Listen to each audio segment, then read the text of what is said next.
Friends, welcome back to दर्पण boutique. तो कैसे हैं आप सभी। और आज हम बनाने वाले हैं कलीदार प्लाजो। कलीदार प्लाजो हम नॉर्मल सूट से जो फैब्रिक निकलता है बॉटम का, उसी से हम बनाने वाले हैं। इसके लिए चाहिए हमें सिर्फ 3 मेजरमेंट। कौन कौन से? सबसे पहले चाहिए आपको लेंथ का मेजरमेंट, जहाँ से भी आपको प्लाजो को पहनना है, यानी कि यहाँ से लेके पूरे फ्लोर टच तक आपको लेंथ लेनी है, जो है हमारी 38 इंच की। इसके बाद आपको चाहिए कमर का मेजरमेंट, यहाँ पे हम लेंथ ले रहे हैं, यहीं से हमें वेस्ट का मेजरमेंट लेना है। इसके बाद चाहिए हमें हिप का राउंड। तो हिप का राउंड हमारा 36 इंच का है, वेस्ट का मेजरमेंट हमारा 28 इंच का है। तो ये 3 मेजरमेंट से हम ये प्लाजो रेडी करने वाले हैं। तो अब देख लेते हैं फैब्रिक। तो यहाँ से फैब्रिक हमने 2.25 मीटर लिया है और ये जो फैब्रिक है इसकी विड्थ 41.5 इंच की है। तो चलिए कटिंग करना स्टार्ट करते हैं। सबसे पहले ये जो फैब्रिक है इसको यहाँ से ऐसे सिंगल कर लेना है और यहाँ से फैब्रिक सीधा है। अब ये दूसरी वाली जो किनारी है, यहाँ से इस फैब्रिक को ऐसे डबल कर लेंगे और दोनों फैब्रिक को ऐसे मिलाएंगे और इसके ऊपर रख देंगे। तो फैब्रिक को अच्छे से डबल करके रखने के बाद यहाँ से हम कलियों की कटिंग करेंगे। तो यहाँ से ये जो फैब्रिक है हमारा,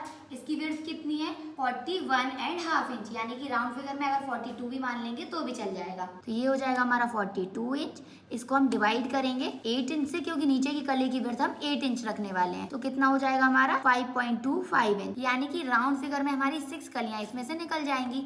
6 क्यों निकल जाएंगी? देखो वैसे हमारा तो 5.25 आ रहा है, तो 5 ही कलियां निकलना चाहिए, पर क्या होता है एक कली हमारी यहाँ से चौड़ी निकलती है, फिर यहाँ से ऐसे चौड़ी आएगी तो यहाँ से पतली रहेगी, फिर यहाँ से चौड़ी और यहाँ से पतली आएगी, तो क्रिस क्रॉस में निकलती है। तो थोड़ा सा फैब्रिक हमारा एक्स्ट्रा यहाँ से जो बचता जाता है वो फैब्रिक हमें मिल जाएगा। तो हमारी जो 5 कलियां आ रही हैं वो 6 में कन्वर्ट हो जाएंगी।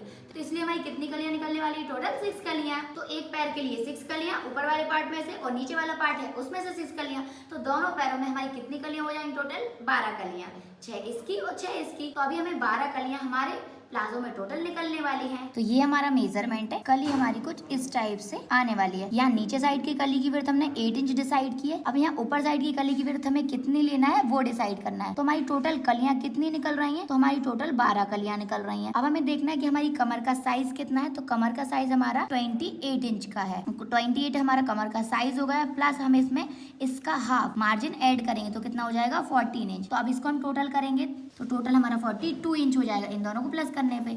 ये हमने इसका हाफ मार्जिन ऐड किया है लूजिंग के लिए। तो अब इसको हम तो जो 42 इंच हमारा आया है लूजिंग के साथ, जितनी हमारी टोटल कलियां हैं उससे डिवाइड कर देंगे। जब इसको इससे डिवाइड करेंगे तो आएगा हमारा 3.5 इंच। तो टोटल हमारी कली की ऊपर की विड्थ कितनी निकल रही है? 3.5 इंच। पर हम टोटल 3.5 इंच नहीं रखेंगे, क्योंकि कली जब हम ज्वाइन करेंगे तो आधे इंच यहाँ पर और आधे इंच यहाँ पर सिलाई में चला जाएगा। तो आधे आधे इंच दोनों साइड का 1 इंच हो जाएगा सिलाई मार्जिन। तो टोटल कली हमें 4.5 इंच की ऊपर साइड से कटिंग करनी है।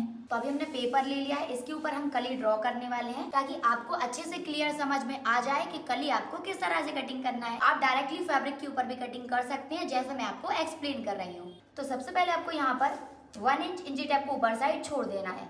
किस लिए छोड़ रहे हैं? क्योंकि यहाँ पर 1 इंच का हमारा ऊपर साइड बेल्ट आने वाला है। तो 1 इंच यहाँ पर छोड़ के नीचे साइड जाएंगे तो हमारे प्लाजो की लेंथ कितनी है? 38 इंच। तो ये हमारी लेंथ हो गई। इसके बाद आधे इंच तो हमारा ऊपर साइड सिलाई में चला जाएगा, तो आधे इंच हमारा ऊपर साइड सिलाई मार्जिन। इसके बाद यहाँ पर हम 1.5 इंच बड़ा रखेंगे, क्योंकि 1.5 इंच अगर आपको यहाँ पे फोल्ड करना है तो उसके लिए हो जाएगा, और हम कलियां छोटी बड़ी होंगी तो उनको एडजस्ट करना पड़ेगा। इसलिए हम टोटल इसमें 2 इंच लेंथ में प्लस करके रख रहे हैं, जो भी कलियां छोटी बड़ी होंगी उनको एडजस्ट करने के लिए। तो यहाँ पर 40 इंच पर हमने निशान लगा दिया है।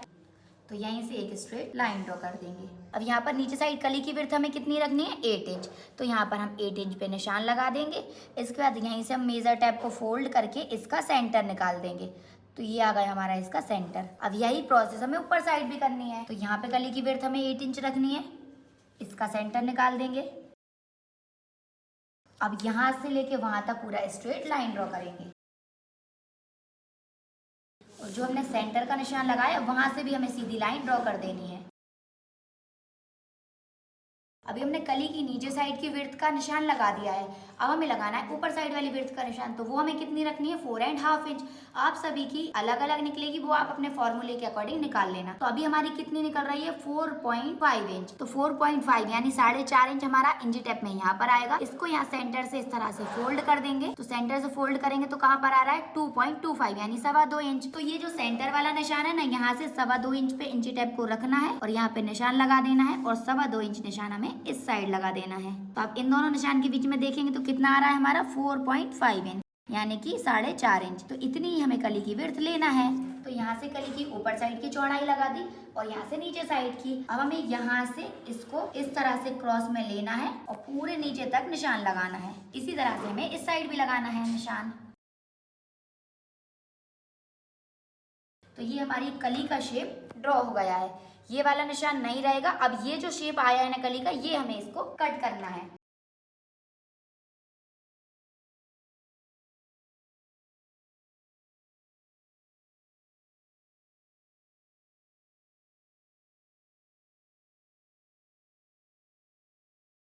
तो ये देखिए इस तरह से हमारी एक कली निकल चुकी है। अब इसी को हम फैब्रिक के ऊपर रख के सारी कलियां निकालेंगे। तो ये रहा हमारा फैब्रिक और ये जो हमने कली कट की है इसको यहाँ पर इसके ऊपर रख देंगे। अब देखो रखने के बाद ये जो एक्स्ट्रा फैब्रिक निकल रहा है ना, यहाँ से इसको स्ट्रेट में कट करके अलग कर देना है। जितनी लेंथ हमें इसमें जरूरत है सिर्फ उतना ही फैब्रिक हम यहाँ पर रख लेंगे। तो ये जो फैब्रिक निकला है ये हमारा ऊपर साइड जो बेल्ट लगाना है उसमें काम आ जाएगा। अब ये जो कली है हमारी, कली को इसके ऊपर यहाँ पर अच्छे से रखना है बराबर करके। अब इसी के बराबर से हम नीचे वाले फैब्रिक की कटिंग करेंगे।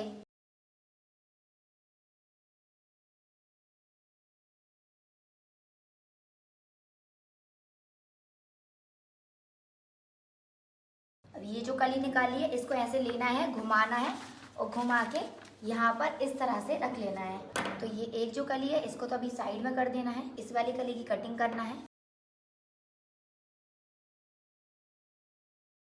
यहाँ से भी जितना एक्स्ट्रा फैब्रिक है इसकी हम कटिंग कर देंगे। तो ये हमारी सेकंड वाली कली भी निकल गई है। अब फिर से हमें कली को लेना है और इस तरह से घुमा के रखना है और यहाँ से कटिंग करके ये वाली कली निकाल देना है। यहाँ से ये थर्ड वाली कली भी निकल गई है। अब इस तरह से घुमाएंगे और यहाँ से निकालेंगे हम अपनी फोर्थ वाली कली। ये हमारी फर्स्ट, ये सेकेंड, ये थर्ड, ये फोर्थ। अब यहाँ से हम निकालने वाले हैं अपनी फिफ्थ वाली कली। फिर इसके बाद यहाँ से हम घुमा के यहाँ से निकालेंगे अपनी सिक्स्थ वाली कली। तो देखो यहाँ से हमने सारी कलियाँ निकाल ली हैं। 1 2 3 4 5 6 6 कलियां यहाँ से निकल गई हैं। तो जैसे कि ये एक आ रही है, ये दूसरी और ये तीसरी। कमर से ऐसे पतली रहेगी और नीचे साइड से ऐसे चौड़ी रहेगी। तो इस तरह से 1 2 3, ये 3 एक पैर के लिए और ये 3 एक पैर के लिए। अब ये 3 पीस जो है इनमें 2-2 के पैर बने हुए हैं, यानी कि ये कलियां 2-2 हैं, एक एक कली नहीं है। तो ये 3 एक पैर के लिए हो जाएंगी, ये 3 एक पैर के लिए हो जाएंगी। अब हम इसको स्टिच करेंगे तो किस तरह से करना है। तो सारी कलियों के हमारे 2-2 के पैर्स बने हुए हैं। तो इनको यहाँ से स्टिच करना स्टार्ट करना है और यहाँ से लेके पूरे लास्ट तक एक एक साइड अभी सारी कलियों में हम सिलाई लगा देंगे। यहाँ पर हमने ये 2 कलियां ले ली हैं। यहाँ कॉर्नर पे स्टिच को लॉक करेंगे और यहाँ से लेके पूरे नीचे तक सिलाई लगाएंगे। यहाँ पर कली को अटैच करने के बाद इसको इस तरह से रखना है। ये जो मार्जिन रहेगा वो आपका लेफ्ट हैंड साइड जाएगा, नीचे वाली साइड से। इसको इस तरह से ऐसे ओपन कर लेंगे। ओपन करने के बाद यहाँ पे मार्जिन को लेफ्ट हैंड साइड करते हुए इसके ऊपर ऐसे नेल वाली आयरन कर देंगे, यानी कि नाखून लगा देंगे। इससे ये कली जो रहेगी वो ओपन हो जाएगी। तो ये कली ओपन हो गई। इसी तरह से हमने 3 पेयर्स, कलियों के 3 पेयर्स को हमने इसी तरह से ज्वाइन किया है। यहाँ पर कली को हमने इस तरह से सिंगल करके रखा है। अब दूसरी वाली जो कली है हमने जिसको ज्वाइन किया था, इसको हम यहाँ पर इसके ऊपर रख देंगे। अब यहाँ से लेके पूरे नीचे तक हमें सिलाई लगानी है। यहाँ पर इसमें हमने सिलाई लगा दी है। अब इसको इस तरह से पलट देना है। मार्जिन लेफ्ट हैंड साइड करते हुए इसको इस तरह से ओपन कर देंगे और यहाँ पर नाखून लगाएंगे। और देखो मैंने आपको मार्जिन एक्स्ट्रा रखने के लिए क्यों बोला था, क्योंकि देखो इस तरह से हमारी कलियां छोटी बड़ी हो जाती हैं अटैच करने में। और कलियों को आपको हमेशा ही ऊपर साइड से नीचे साइड के लिए अटैच करना है। ऐसा नहीं करना है कि नीचे से ऊपर की ओर सिलाई लगाओ, हमेशा ऊपर से नीचे की ओर सिलाई लगाना है। ऐसा आपको क्यों करना है, ताकि आपका जो कमर वाला पार्ट है वो हमेशा लेवल में आ जाए। अगर यहाँ से छोटा बड़ा कर लेंगे तो कमर का साइज आपका बड़ा हो जाएगा। अब ये हमारी 4 कलियां इसमें अटैच हो गई हैं। जो हमने 2 कलियों का और पेयर रेडी करके रखा था, इसको इस तरह से इसके ऊपर रख देना है, यहाँ पर बराबर करके, और यहाँ से लेके नीचे तक सिलाई लगा देनी है। यहाँ पर इसमें हमने सिलाई लगा दी है। इसमें भी इसको ओपन करना है और ओपन करने के बाद इसके ऊपर नाखून लगा देना है। देखो 1 2 3 4 5 6 कलियां लग के एक पार्ट हमारा रेडी हो चुका है। अब जैसे हमने इस वाले पार्ट को रेडी किया, इसी तरह से हम अपना जो सेकंड वाला पार्ट है उसको भी रेडी करेंगे। और देखो एक पैर में हमारा इतना घेर इसमें आने वाला है। तो इसी तरह से हमने ये सेकंड वाला पार्ट भी रेडी कर लिया है। अब यहाँ से इसको इस तरह से डबल कर लेना है। ये हमने ऐसे डबल किया और यहाँ पर इसको इस तरह से रखना है। और ये जो फर्स्ट वाला पार्ट था इसको भी ऐसे डबल करना है और इसके ऊपर रख देना है। तो यहाँ पर डबल करके इसको अच्छे से जमा कर रख लिया है। क्यों रखा है, क्योंकि यहाँ पर हमें क्रॉच एरिया की कटिंग करना है। तो यहाँ पर बेल्ट की पट्टी भी लगाएंगे। यहाँ पर पहले क्रॉच एरिया की कटिंग कर लेते हैं। तो उसके लिए हमें क्रॉच एरिया का मेजरमेंट निकालना पड़ेगा। क्रॉच एरिया निकालने के लिए हमें चाहिए हिप का साइज। हिप साइज हमारा 36 इंच है। इसको डिवाइडेड बाय 4 करेंगे तो आ जाएगा हमारा 9 इंच। 9 इंच पे हमें 3 इंच प्लस कर देना है। देखो हिप का साइज सभी का अलग अलग रहेगा, लेकिन सभी को 4 से डिवाइड करना है और जो भी निकल के आएगा उसमें 3 इंच की लूजिंग प्लस कर देना है। तो यहाँ पर हमारा हो गया टोटल 12 इंच। तो हम क्रॉचेरी का निशान 12 इंच पे लगाने वाले हैं, यानी कि 12 इंच पे। तो 1 इंच इंची टेप को ऊपर साइड छोड़ देंगे क्योंकि हम ऊपर बेल्ट लगाएंगे उसके लिए। अब 12 इंच पे हमें क्रॉचेरी का निशान लगाना है, तो ये रहा 12 इंच और यहाँ से 2 इंच अंदर साइड निशान लगाएंगे इस तरह से। इस निशान को पहले सीधा कर देंगे, तो यहाँ से इस वाले निशान को इस तरह से ऐसे तिरछे में मिलाना है और यहाँ से फैब्रिक सभी लेवल होंगे, वहाँ से हम इसको ऐसे क्रॉस में मिला देंगे। उसके बाद ये फ्रेंच कर्व को लेना है और यहाँ पर राउंड शेप ड्रॉ कर देना है। अब यहीं से कटिंग करेंगे। तो यहाँ पर क्रॉचेरी की कटिंग हो चुकी है। ये कमर जो है ना, कमर के नाप से हमें इलास्टिक के लिए पट्टी निकालनी है। तो ये जो हमारा बचा हुआ फैब्रिक है ना, जो लेंथ में से बच गया था, इसमें से हम ये पट्टी निकालने वाले हैं। तो जब हमने लेंथ की कटिंग की थी तो 1 इंच माइनस करके रखा था, तो 1 इंच की पट्टी हमें रेडी चाहिए। तो 1 इंच एक साइड का, फिर अंदर साइड भी 1 इंच जाएगा, तो 2 इंच हो जाएगा हमारा। तो टोटल हो गया 2 इंच। जब हम यहाँ पर ऊपर साइड ऐसे पट्टी लगाएंगे ना, तो दोनों साइड पट्टी में सिलाई में दबेगा, तो 1 इंच हमारा सिलाई मार्जिन हो जाएगा। तो टोटल पट्टी हो गई हमारी 3 इंच की। पर जब हम इलास्टिक लगाते हैं ना, तो 0.25 मार्जिन भी बचना चाहिए, इसलिए हम पट्टी को 0.50 बड़ा रखेंगे, यानी कि 3.5 इंच की कटिंग करेंगे। तो ये जो बचा हुआ फैब्रिक है हमने इसको लिया है और ये जो हमारा कमर वाला पार्ट है इसको लेना है। यहाँ से पट्टी को फोल्ड करेंगे और चेक करेंगे कितनी बड़ी पट्टी लगने वाली है। देखो यहाँ तक की पट्टी हमारी इसमें लगने वाली है, तो यहाँ से कट कर देंगे। अब इसकी विड्थ चेक करेंगे। विड्थ हमें 3.5 इंच चाहिए, जितनी भी एक्स्ट्रा है इसको हमें कट कर देना है। बीच में से ये फोल्ड है, तो यहाँ से इसको ओपन कर लेंगे। तो ये हमारी दोनों पट्टियां निकल गई हैं, दोनों ऊपर साइड अटैच होंगी। तो यहाँ ऊपर का काम पूरा कंप्लीट हो चुका है। अब हम लेंथ मेजर करेंगे कि कितनी बड़ी या छोटी आ रही। तो देखो जब हम इस पट्टी को यहाँ पर अटैच करेंगे तो आधे इंच यहाँ पर हमारा सिलाई में चला जाएगा और ये वाली पट्टी हमारी रेडी कितनी इंच की आने वाली है, 1 इंच। तो यहाँ से 1 इंच इंची टेप को ऊपर साइड छोड़ देंगे और जाएंगे नीचे साइड। लेंथ हमारी कितने इंच रेडी आने वाली है, 38 इंच। और इसमें हम यहाँ नीचे साइड पट्टी अटैच करेंगे, पट्टी को हम ऊपर साइड ऐसे पलट देंगे। तो हम लेंथ 38.5 इंच रखेंगे क्योंकि आधे इंच सिलाई में जाएगा। और अगर आपको यहाँ पे डायरेक्टली इसको फोल्ड करना है तो आप यहाँ पर ऐसे 1.5 इंच रखना है। जैसे 38 आपकी लेंथ है तो 39.5 इंच रखोगे, यानी कि 39.5 इंच।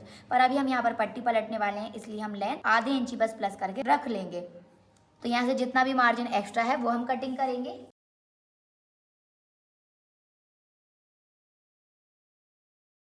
लेंथ अभी हमारी बराबर हो चुकी है।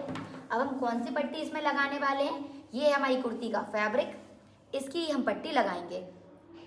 तो अभी प्लाजो को साइड में कर देते हैं। उससे पहले हम इसको मेजर करके देख लेते हैं कि नीचे का घेर कितने इंच का है। तो देखो यहाँ से इसका घेर हमारा 22 इंच का है, तो यहाँ से इंची टैप को रखना है। हमारी प्लाजो की विड्थ कितनी आ रही है, 22 इंच, तो हम 23 इंच रख लेंगे ताकि फैब्रिक छोटा बड़ा नहीं हो। और यहाँ से इसकी विड्थ हम 3 इंच रखेंगे।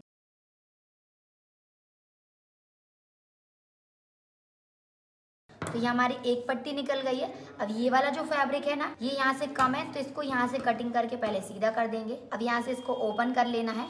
ओपन करने के बाद यहाँ से इसको इस तरह से फोल्ड कर देंगे और ये वाली जो पट्टी है ना, इसको यहाँ पर रखेंगे और एक पट्टी और निकाल देंगे, तो हो जाएगी हमारे सेकंड वाले पैर के लिए। तो ये दोनों ही पैर के लिए हमने पट्टियां निकाल दी हैं। यहाँ पर ऊपर बेल्ट की पट्टी भी निकल गई है, क्रॉच एरिया की भी कटिंग हो चुकी है और नीचे साइड यहाँ पर हमने ये पट्टी भी निकाल दी है। तो पूरा प्लाजो कटिंग कंप्लीट हो चुकी है। अब हम इसको स्टिच करेंगे। तो अभी हमें इसको पट्टियों को सबको साइड में कर देना है। इसको ऐसे ओपन करना है, ओपन करके ऐसे सिंगल करके रखना है और जो दूसरा वाला पार्ट है ना, उसको भी ऐसे सिंगल और सीधा करके इसके ऊपर रख देंगे और बराबर से मिला के रखेंगे। इस तरह से हमने इसको रख दिया है।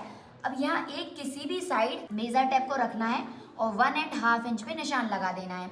अब ये जो हमने निशान लगाया, इसको हमें यहाँ सेंटर से मिलाना है। तो हमारी कली है सेंटर में, तो हमें इस कली से पता चल रहा है। अगर आपको नहीं पता चलता है तो आप इस तरह से सेंटर का कट लगा के फिर मिला देना है। अब इस वाले निशान को यहाँ सेंटर से इस तरह से मिला देंगे और इसकी कटिंग कर देंगे। इसकी कटिंग हमने इस तरह से क्यों की है, ताकि हमारा फ्रंट वाला क्रॉच एरिया जो है वो छोटा हो जाए और यहाँ से ऊपर साइड नहीं आए, एकदम प्रॉपर फिटिंग बैठ जाए क्रॉच एरिया की, इसलिए हमने इसकी कटिंग कर दी है। अब यहाँ से ये वाला जो पार्ट है ना, इसको हटाना है। एक सिंगल पार्ट ले लेंगे, इस वाले पार्ट को ऐसे उल्टा करके लेंगे। किसी भी एक पार्ट को आपको ऐसे उल्टा करके लेना है और जो पट्टी हमने कट की है उसको लेना है और यहाँ ऐसे नीचे साइड रख देंगे। 1/2 इंच दबाते हुए पूरे में सिलाई लगा देंगे।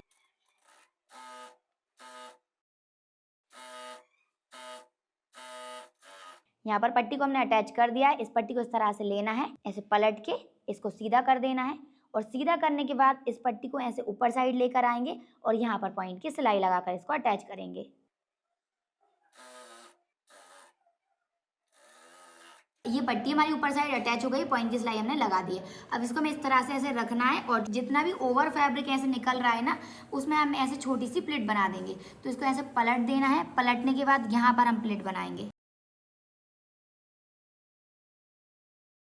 यहाँ पर सिलाई लगा दी, यहाँ से इसको सीधा करेंगे तो इस तरह से आने वाला है। अब आगे चलेंगे, देखेंगे ओवर फैब्रिक तो नहीं निकल रहा कहीं पे। यहाँ पे थोड़ा सा ओवर फैब्रिक निकल रहा है, यहाँ पे हल्का सा। और ये क्यों निकल रहा है? क्योंकि देखो नीचे साइड बड़ा होता है और यहाँ पर जब हमने कली को अटैच किया तो कली यहाँ पर पतली होती जा रही है, तो इसकी वजह से ये यहाँ पर ओवर निकलेगा। क्योंकि पट्टी को तो हमने सीधा कट किया है, ओरिब नहीं कट किया है, इसीलिए। तो यहाँ से इसमें भी इतनू सा ओवर जो फैब्रिक है उसको हमें यहाँ पर सिलाई लगा के पैक कर देना है। तो यहाँ पर इस तरह से हमने सिलाई लगा दी है। तो अगर आपको इसको ऐसे नॉर्मली फोल्ड करना है तो आप ऐसे नॉर्मल फोल्ड करके इस पट्टी को अटैच कर सकते हो, पर यहाँ पर हम लेस भी अटैच कर रहे हैं। तो हम लेस किस तरह से अटैच करेंगे? इसको ऐसे फोल्ड किया, इसके बाद ये पॉम वाली लेस को इसके नीचे रखेंगे यहाँ पर और यहाँ से सिलाई लगाकर इसको अटैच करेंगे। इस लेस को अटैच करने के लिए हमने वन साइड वाला प्रेशर फुट लगाया है।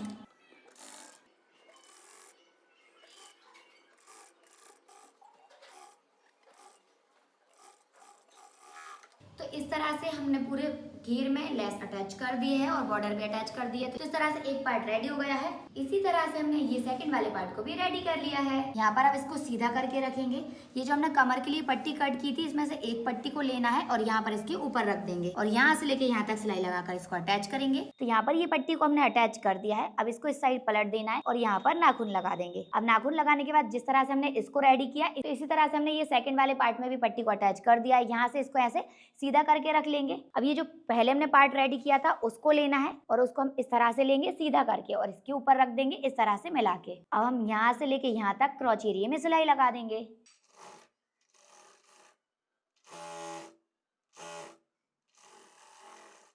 यहाँ पर हमने डबल सिलाई भी कर दी है। अब इसी तरह से हम इस साइड वाले क्रॉच एरिया में भी सिलाई लगाएंगे। यहाँ पर हमने सिलाई भी लगा दी, इंटरलॉक भी कर दी है। यहाँ पर गोलाई है इसलिए कट्स लगा देंगे। अब यहाँ पर कट्स लगाने के बाद ये जो हमारा प्लाजो है इसको इस तरह से लेना है, ऐसे दोनों पार्ट को ऐसे मिलाना है, ऐसे एक दूसरे से। और यहाँ वाला पार्ट जो रहेगा उसको भी इस तरह से मिला देना है और यहाँ से भी इसको इस तरह से मिला देना है और यहाँ से लेके पूरे वहां तक इसमें सिलाई लगाकर फिटिंग करेंगे। और सिलाई में केवल आधे इंच ही दबाना है, इससे ज्यादा या कम नहीं दबाना। यहाँ पर हमने डबल सिलाई भी कर दी है। डबल सिलाई करके इसकी फिटिंग कंप्लीट हो चुकी है। अब हम इसको कर लेते हैं पहले सीधा। अब सीधा करने के बाद इसकी गोल गोल वेस्ट में हम गोल गोल इलास्टिक अटैच करेंगे। तो हमारी कमर का साइज 28 इंच का था। 28 में से 4 इंच माइनस करके हमने 24 इंच की इलास्टिक ले लिया। अब ये जो इलास्टिक है इसको यहाँ से ऐसे एक दूसरे के ऊपर रखना है, स्टिच को लॉक कर देना है।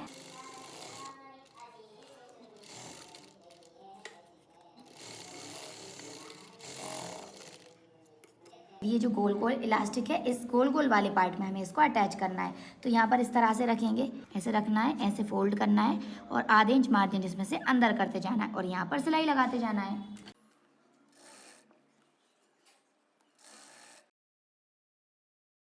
यहाँ पर इलास्टिक को हमने अटैच कर दिया है। अब इस मार्जिन को इस तरह से खींचना है और पूरे में मार्जिन को फैला देना है।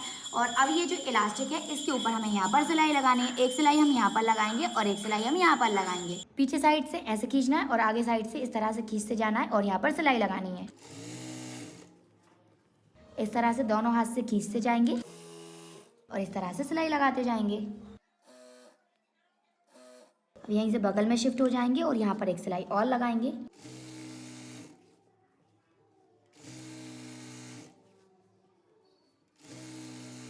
इलास्टिक पे हमने सिलाई लगा दी है। इस तरह से हमारी इलास्टिक आ गई है और इस तरह से पूरा प्लाजो रेडी हुआ है। पूरे में अंदर साइड इंटरलॉक करनी है, अच्छे से आयरन लगानी है। इसके बाद मैं आपको वेयर करके दिखाती हूँ कि इसका फाइनल लुक कैसा आया है। और एक चीज ध्यान रखना है, जब आप वेयर करोगे तो ये वाला पार्ट छोटा है और ये वाला बड़ा है। बड़ा वाला पार्ट आपको बैक साइड लेना है और छोटा वाला पार्ट आपको फ्रंट साइड लेना है। इस तरह से आपको इसको वेयर करना है। तो देखिए फ्रेंड्स, इस वाले प्लाजो को मैंने वेयर कर लिया है और ये कुछ इस टाइप का लग रहा है। ये देखिए इसकी फिटिंग भी एकदम मस्त आई है। बॉर्डर कुछ इस टाइप से आया है और ये रहा इसका बैक साइड का लुक। इलास्टिक भी हमारी एकदम पूरा वेस्ट में अच्छे से आ जाएगी और वेयर करने में भी एकदम कंफर्टेबल रहेगा। तो ये कुछ इस टाइप का लग रहा है। और पूरी कुर्ती के साथ इसका लुक कुछ इस टाइप से आने वाला है। तो देखिए ये रहा हमारा प्लाजो और ये रही इसकी कुर्ती।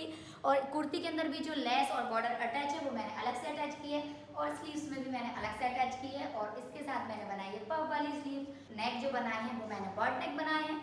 यहाँ पर ये वाली पट्टी आई थी तो इसके साथ बॉट नेक बहुत ही सुंदर लगते हैं। तो आप लोग बताइए आपको ये पूरा ड्रेस कैसा लगा। अगर अच्छा लगा तो वीडियो को लाइक कर दीजिए, चैनल को सब्सक्राइब कर लीजिए। तो मिलते हैं आपसे नेक्स्ट वीडियो में, जब तक के लिए बाय बाय।